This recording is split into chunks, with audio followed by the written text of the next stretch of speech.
gamers, gals, and my non-binary pals.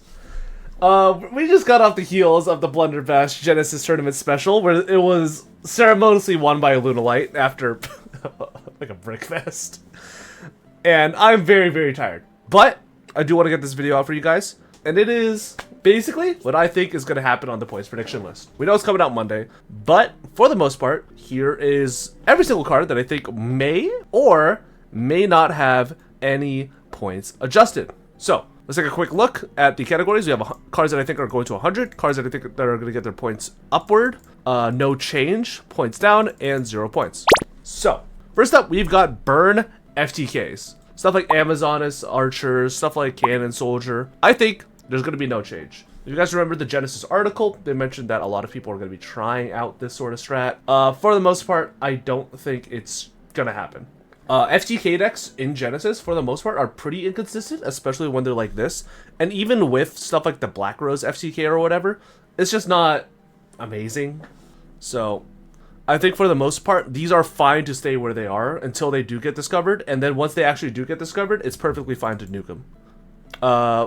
The same can be said about Exodia FTKs. Sort of deep draw FTKs. Again, these sort of FTKs are like really funny and like really like quirk chungus. But again, for the most part, they're pretty inconsistent.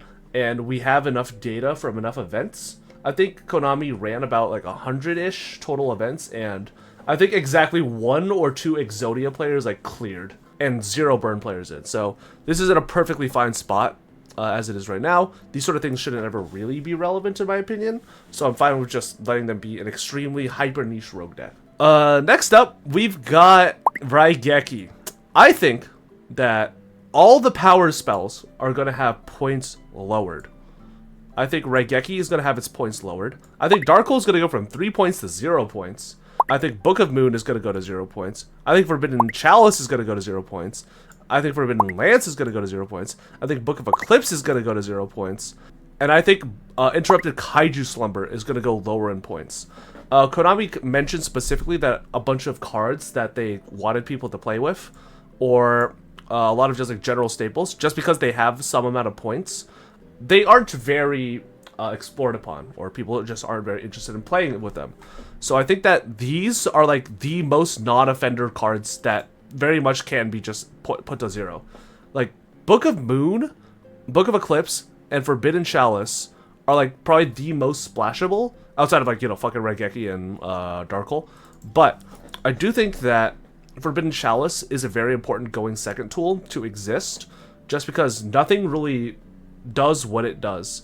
Obviously there was like the Virtuous and the Branded, but that card is like, we know for a fact is getting points. So, you know, it's not really a great assumption to try and draw parallels. We know Forbidden Crown is coming out, but that card is also probably going to get points because, oh my god, the card is broken. Speaking of cards that are mentioned by name, we have Mirage of Nightmare. We know that this is going to get points lowered, and I think that getting points lowered isn't really going to make it like hyper crazy. Like, yes, there is that one paleo deck that is running around with like Okinku's Discount or whatever, and you know, like having a way to like just draw a bunch of paleo cards is going to be very, very nice, as well as like pitch them and just keep like hyper deep drawing. You're basically milling an additional 4 every turn. But I do think that, again, Mirage of Nightmare has a very large target on its head. A lot of people are playing like Cosmic Cyclone, Twin Twister, that sort of deal. So I think that Mirage of Nightmare's existence isn't really that bad. Alright, let's talk about cards that are going to get some points upwards. I think the easiest ones we could say are like the 100 pointers. I think Question is going to go to 100 points just because of the example that they gave. I think Last Turn is going to go to 100 points because, oh my god, this has so many ruling issues that cause external issues. And I think Black Garden is going to go to 100 points. I think Black Garden is going to have either 100 points or effectively such a high point total that you can no longer play it in like an FTK strategy. Black Garden is a very unique card in the sense where it does something that no other card does, and it is like a one-stop shop for generating a billion bodies for both players' fields. And there are some very, very unfun things you could do with it, both in terms of like FTKing, as well as just using it as like a pseudo Ojama Trio weird-ass floodgate. And basically, Black Rose has never been used for like anything ethical, so I think putting it at 100 points is completely fine. We also know some cards that are going to be put up to more points are cards that are sort of Solemn Judgment retrains with no real point cost. Think of like Iron Thunder or Dragon's Mind or even Broken Line. Broken Line, I think, is like, ooh, people play Broken Line? Mwah. Like, these cards are just the terrorists of like random main deck or side deck staples where you're just like, oh, I guess I'm just randomly gonna lose to this now. Fuck it. For EB, because of Black Garden, yugioh plus tuner equals FTK, or EB plus Fusion, EB Fusion plus tuner equals FTK. Yeah, it's very easy to FTK with like Black Garden. It's a little too easy. Like, I think that Dragon's Mind and Iron Thunder definitely did need to get hit, but Broken Line is obviously in the same camp. Obviously not as much because there's no like extra monster zone to negate, but at the same time, it is basically just a bad Iron Thunder. It's just a reverse Iron Thunder in a way. So I think that this card should follow suit, if even just a little bit. Generator, I think this deck doesn't need any hits. I saw some people saying that like, oh, Boss Stage or like World Legacy Monstrosity should go to 1, or like QQ should go to 1. I think that this deck overall is kind of fine the way it is. Like, yes, it does have like some really degenerate shit it could do, like QQ or whatever, but VFD Turbo is not that good of a strategy. You have to like not only win the dice roll, but you also have to open like a pseudo 3-card combo with like QQ Guy, and even if you do summon VFD, it does not actually guarantee you that you win the game, because there are enough like trap decks and like control strategies that don't really care about VFD. So keep that into mind. Radiant Typhoon. I think Radiant Typhoon is going to get points up. I think specifically Radiant Typhoon Visions is probably going to be the only thing. Typhoon is very, very weird to balance around because you want Radiant Typhoon to like have points, but at the same time, too many points with like the wrong card can just kind of kill the deck. But at the same time, I do hate this deck, and I do hate that people just kind of resorted to playing Pot of Greed. You know what I'm saying?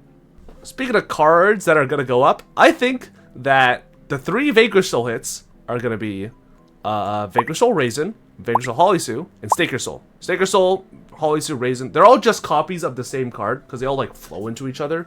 Like Raisin's obviously like the best one, but like Holisu flows into Raisin, or like Staker Soul is either Holisu or Raisin. It's very, very disgusting. It's very unethical in that sense. And I think that this deck has just time and time proven to just be like too good in either limited environments or environments where it's just been able to have like a bajillion trillion dollars. I think Radiant Typhoon Goblin Biker will be the best deck if every other tier 1 gets next points, as is a bit under the radar. So I think Typhoon needs more points. I think maybe like the level 3s could definitely get more points. Maybe they could be at like 10 points each, or even like 20 points each. The problem is that deck's engine is like so important to be maxed out just because of how the cards function.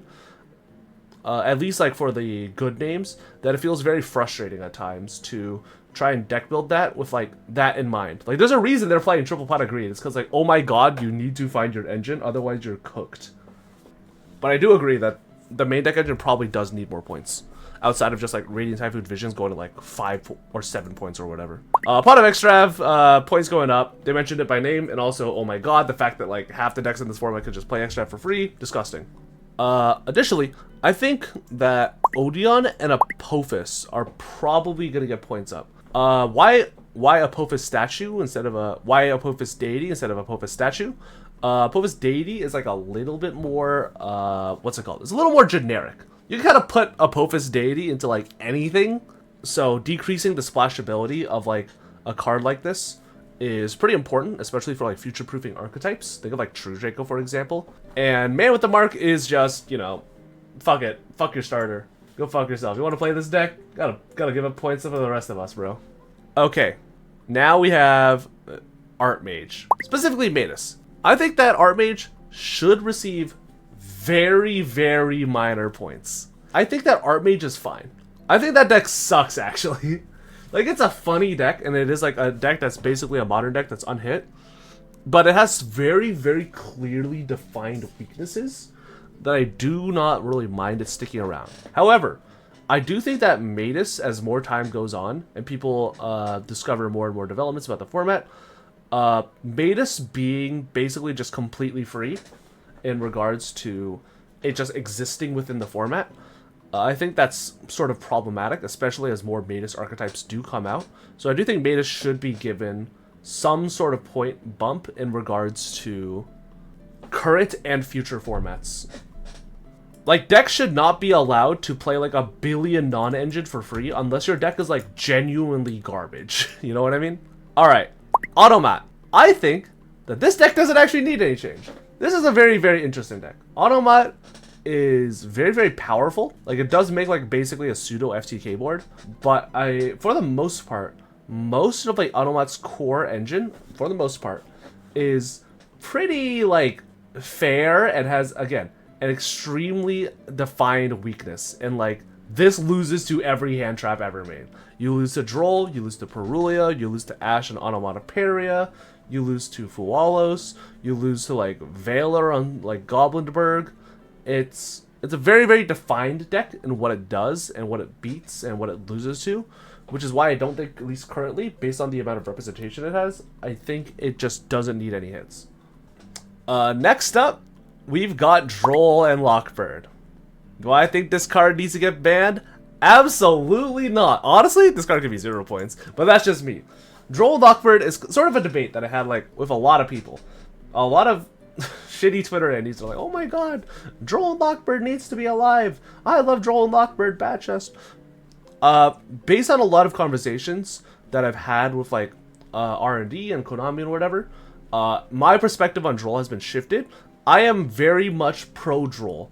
A lot of the things that make Droll like very oppressive, but at the same time, it is a very, very important card to have in the format in regards to actually being a card that stops FTKs or FTK adjacent decks.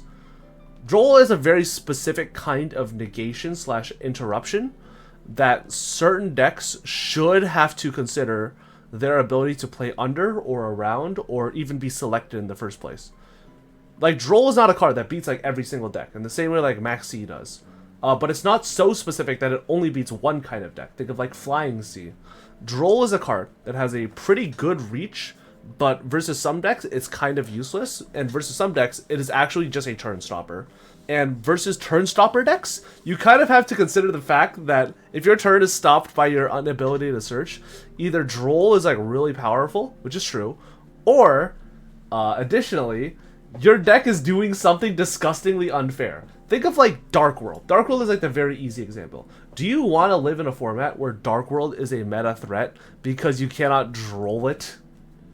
Evil, disgusting.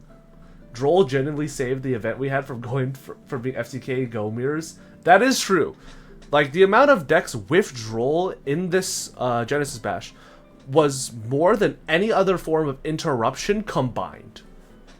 Like, who needs non-engine, bro? Droll's your go. Next up, we've got cards that cheat shit out of the extra deck. I think that most of these cards are like relatively fine, but they are definitely tied to like very powerful strategies, so it should probably be hit in some capacity. That is Diabell Star Vengeance, CXYZ Nash Knight, and Utopic Dragonar. I know I mentioned that Utopia doesn't need a hit. Dragonar is probably like the only exception to that, just because it falls under this category. And I do think that Dragonar is just a little too powerful in the sort of like bullshit it can kind of cheat out.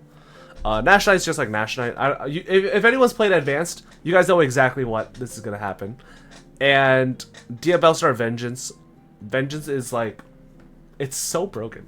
Vengeance represents not only an OTK, but also 2 pieces of interruption in terms of being a pop and effectively going into the Snake Eye Synchro, which is a suck. And again, the bodies that you summon off of like the Diabell Star are going to be used in the fucking $8,000 damage beatdown. You know what I'm saying? And finally, where do we put Lunalight? It did win, but it did lose.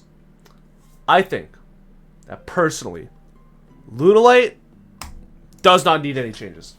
Lunalight is a very, very inconsistent deck, especially in this format. Lunalight has problems in regards to the type of hands that it opens, the type of extenders that it has, as well as the fact that the main search targets that you want to be going for just do not exist. Think of like Lunalight Tiger and Lunalight Wolf. those combo lines just do not really exist for you. Think of not being able to go into link monsters. Think of being not able to set up like realistic going for sports outside of exactly Liger. So much of your deck's power is concentrated into like exactly Liger that I think that the deck having an extremely defined weakness is fine for it to exist, at least currently. I think Liger is toxic to this format though, creates very unfun game states. That is true, but you can kind of say that about like a lot of decks. It's just that like Liger feels especially bad because there is literally nothing you can do about it. Like some decks like Paleo or like VFD or whatever, you know, you could like pretend that you have some interaction with. But at the same time, there's a reason why like Liger and VFD decks are not like consistently topping. It's because these decks have very defined weaknesses, very defined targets on their backs. Everyone knows how to play around them, and they do suffer inherent consistency issues. I think that if FTK decks exist in a very, very minor fashion, then that is mostly okay. Again, I think that it is fine. I think that these cards and decks do have counterplay. Think of like Kaijus or Cosmic Cyclone. That is realistic to expect out of the main and sideboard. But just because a card is powerful doesn't automatically mean that the card needs to be hit. At least that's how I'm feeling currently. Again, I'm not disagreeing with the idea that this card is very, very cancerous and just so unfun to deal with. But at the same time, I do get it. So, thank you guys for watching. No, this was more of a shorter one, but I'm really tired. I'm going to hit the hay, and I'll see you guys in the next one. Goodbye forever.